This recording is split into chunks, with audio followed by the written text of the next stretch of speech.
noite, Emanuele Ribeiro do GE. Globo. Botafogo sofreu o primeiro gol, primeira derrota sob seu comando. O time foi até bem ali no primeiro tempo, cresceu nos minutos finais, mas não conseguiu manter o domínio no segundo tempo, caiu de produção, mesmo com as substituições, não conseguiu agredir muito o adversário. Na sua avaliação, o que aconteceu com o time nessa segunda etapa? Obrigada, um abraço.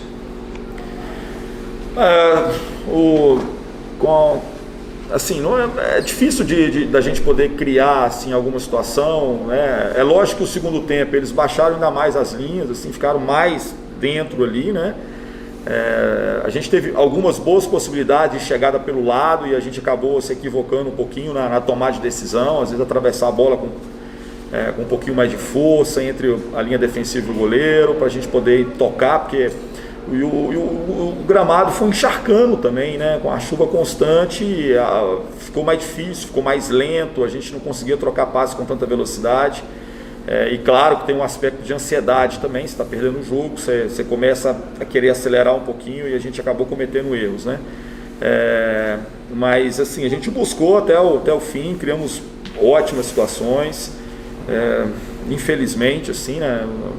A gente acabou sofrendo o gol e sofrendo a derrota. A gente sabia muito bem que jogar aqui em desvantagem é sempre muito complicado, porque eles têm uma coisa de picar mais o jogo mesmo, de tentar evitar que o jogo tenha uma sequência, mas não dá para ficar lamentando. Nós precisamos agora levantar rapidamente e já preparar para a próxima partida.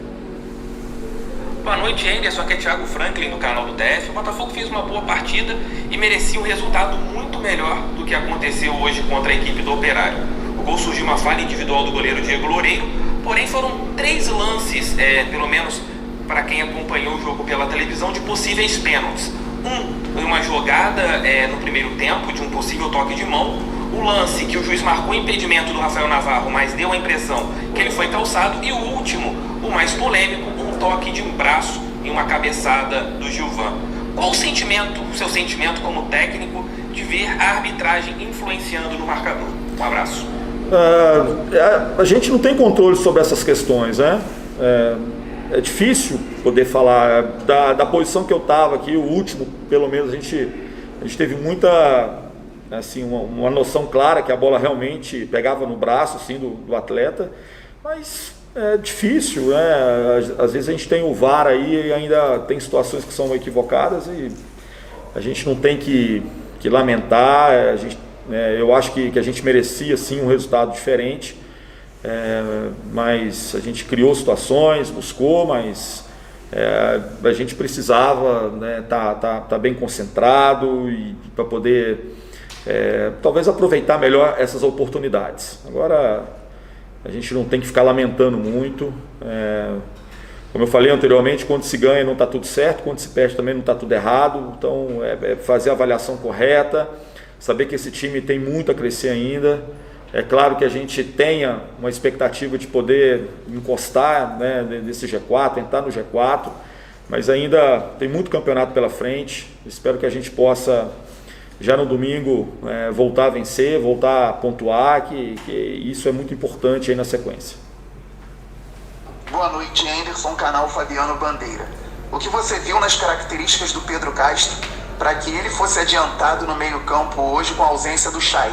E o que faltou na construção do jogo do Botafogo para que o time saísse com o melhor resultado do sul do país? Obrigado. Não, o que eu vejo é um jogador que tem qualidade técnica para poder fazer a função. Ele não é um meia nato, entendeu? A gente não tinha talvez uma possibilidade assim. Seriam sempre algumas possibilidades de algumas outras funções, de alguns jogadores que pudessem fazer ali. Acho que ele deu a consistência que a gente pediu, assim, acho que desempenhou bem, assim. Como eu falo assim, quando se perde, você vai começar a ver algum detalhe e querer explicar aquilo que aconteceu, né? Eu prefiro ver as coisas realmente de uma maneira muito clara, assim. Acho que a gente fez um jogo para poder vencer. O goleiro desse fez pelo menos umas 3, 4 ótimas intervenções.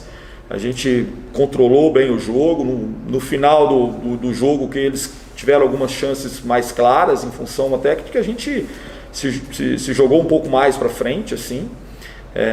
Mas acho que dentro daquilo que a gente tinha como possibilidade, a gente tentou fazer e fazer bem, e não acho que isso tenha sido algum problema de construção, porque nós criamos boas possibilidades.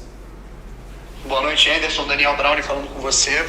Minha pergunta é sobre a substituição do Guilherme Santos no intervalo, deu lugar para o Hugo. Se tem a ver com aquele princípio de confusão que aconteceu ali no túnel entre jogadores do Botafogo e o Operário. Obrigado. A gente tem que perceber, né, quando o jogador às vezes sai um pouquinho da linha da competitividade e talvez se exalte um pouquinho, né? Eu não vi realmente o que aconteceu, mas eu percebi que o Guilherme ficou bem exaltado e assim, eu acho que quando o jogador perde um pouquinho, né, desse controle, a gente tem que ter cuidado, porque a gente não pode arriscar perder um atleta, principalmente num jogo difícil como hoje. Então a gente definiu por tirá-lo, né, para que ele pudesse se acalmar também. Isso não é maldade, não é nada, é porque o jogador quer muito vencer, e aí às vezes nesse confronto um fala uma coisa, outro fala outra, né, e eu achei por bem a gente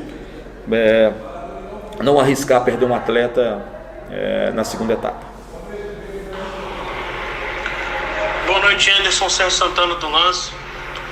Por que você optou em explorar a bola aérea durante o segundo tempo, durante boa parte do segundo tempo, se na primeira etapa, apesar do Botafogo ter criado algumas chances pelo alto, o time não ter focado totalmente nessas ações? Obrigado e boa noite. Assim, gente, é importante que vocês saibam que o jogo ele vai criando uma característica diferente, né? Com chuva, principalmente, em determinado momento, vai criando-se poças d'água, e aí o jogo às vezes fica mais difícil mesmo de poder ser feito pelo chão. Acho que a gente conseguiu chegar ao fundo com boas possibilidades.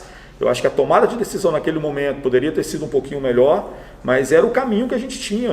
Às vezes você tem que tentar de todas as formas. Não é que a gente abriu mão do jogo apoiado, mas é porque estava mais difícil da gente poder construir por dentro. E eles também, o adversário criou um bloqueio maior, baixou mais as linhas, os espaços ficaram menores.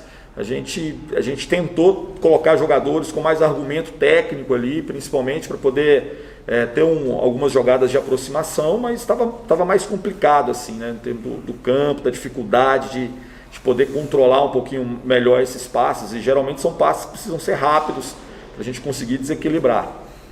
Mas são as alternativas que a gente foi criando para poder tentar buscar o empate, e a gente lutou até o final, até o último instante, a gente tentando ir buscar esse gol, mas infelizmente não foi possível, e agora não tem como lamentar, nós precisamos nos prepararmos para a próxima partida.